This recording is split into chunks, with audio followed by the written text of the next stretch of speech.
జల్లికట్టు విషయంలో తమిళనాడుకు మరోసారి సుప్రీంకోర్టులో చుక్కెదురైంది. జల్లికట్టు నిర్వహించేందుకు అనుమతినివ్వాలంటూ దాఖలైన పిటిషన్ను అత్యున్నత న్యాయస్థానం కొట్టేసింది.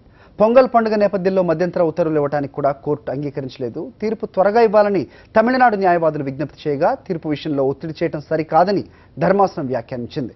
తీర్పు ఎప్పుడు ఇవ్వాలో తమకు తెలుసని పేర్కొంది. కోర్టు తీర్పుపై తమిళనాడులో తీవ్ర అసంతృప్తి వ్యక్తం అవుతోంది. సుప్రీం తీర్పు తమను తీవ్ర ఆవేదనకు గురిచేసిందని అధికార విపక్షాలు పేర్కొన్నాయి. జల్లికట్టు రాష్ట్రానికి సంబంధించి ఒక అంశం మాత్రమే కాదని, అది రాష్ట్ర సంప్రదాయమని పలువురు నేతలు పేర్కొన్నారు. కోర్టు తీర్పు నేపథ్యంలో కేంద్రం జోక్యం చేసుకోవాలని విజ్ఞప్తి చేశారు. తమిళ ప్రజల ఆశలను దృష్టిలో పెట్టుకుని ఆర్డినెన్స్ జారీ చేయాలని కోరారు.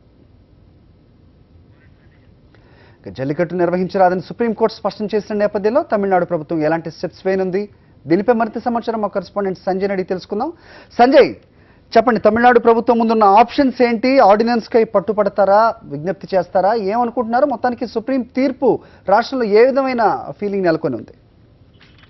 హారి, ఏదైతే సుప్రీంకోర్టు ఈ రోజు జల్లికట్టుకు అనుమతించేది లేదంటూ స్పష్టం చేయడం జరిగిందో, తద్వారా తమిళులు తమ సాంప్రదాయ క్రీడను పొంగల్ సందర్భంగా నిర్వహించుకోవాలనుకుంటున్న కళకు మాత్రం బ్రేక్ పడిందని చెప్పొచ్చు. ఇప్పటికే అన్ని ప్రభుత్వంతో పాటు అధికార విపక్షాలన్నీ కూడా జల్లికట్టు నిర్వహణకు అనుమతించాలనంటూ ఇప్పటికే ఆందోళనలు పోరాటం చేస్తున్న నేపథ్యంలో విద్యార్థి సంఘాలు, అంతేకాకుండా తమిళ సంఘాలన్నీ కూడా రోడ్డెక్కుతున్న నేపథ్యంలో ఆందోళన గ్రహించిన ప్రభుత్వమే హుటాహుటిన ఆర్డినెన్స్ కూడా ప్రత్యేకంగా ఆర్డినెన్స్ ఇవ్వాలనంటూ, జల్లికట్టుకు అనుమతి ఇవ్వాలనంటూ కూడా కేంద్రాన్ని కోరడం జరిగింది. ఈ నేపథ్యంలో తమిళ న్యాయవాదులు ఏదైతే పిటిషన్ వేశారో సుప్రీంకోర్టులో, అత్యవసరంగా విచారించాలి, జల్లికట్టు పొంగల్ సందర్భంగా నిర్వహించుకునేలా అనుమతించేందుకు ఈ న్యాయమూర్తికి ఆదేశాలు ఇవ్వాలనంటూ వేసిన పిటిషన్ ను తీవ్రంగా పరిగణించడం, సుప్రీంకోర్టు తీవ్రంగా పరిగణించడం జరిగింది. ఎప్పుడు తీర్పునివ్వాలి, విచారణ ఎప్పుడు జరపాలనేది మాత్రం న్యాయవాదులు సూచించే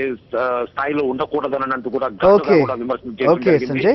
దీంతో తమిళనాడులో విపక్షాలతో పాటు రాష్ట్రంలోని అధికార పార్టీకి కూడా కొన్ని ఇబ్బందులు, అంటే తమిళ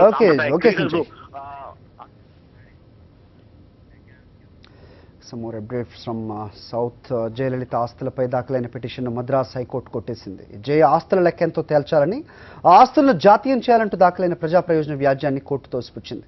జయలలిత ఆస్తులను జాతీయం చేసేలా కేంద్ర రాష్ట్ర ప్రభుత్వాలకు ఆదేశాలు ఇవ్వాలని తమిళనాడుకు చెందిన ఓ స్వచ్ఛంద సంస్థ ఆ పిటిషన్ వేసింది. జయకు వారసులు ఎవరూ లేరని, అందువల్ల ఆమె ఆస్తులను జాతీయం చేయాలని, ఈ వ్యవహారం అంతా నిర్వహించేందుకు విశ్రాంత న్యాయమూర్తిని ఏర్పాటు చేయాలని పిటిషనర్ కోరారు. ఆస్తుల నిర్వహణ ద్వారా వచ్చిన ఆదాయాన్ని ప్రజల కోసం ఖర్చు చేసే విధంగా ఆదేశాలు ఇవ్వాలని పేర్కొన్నారు.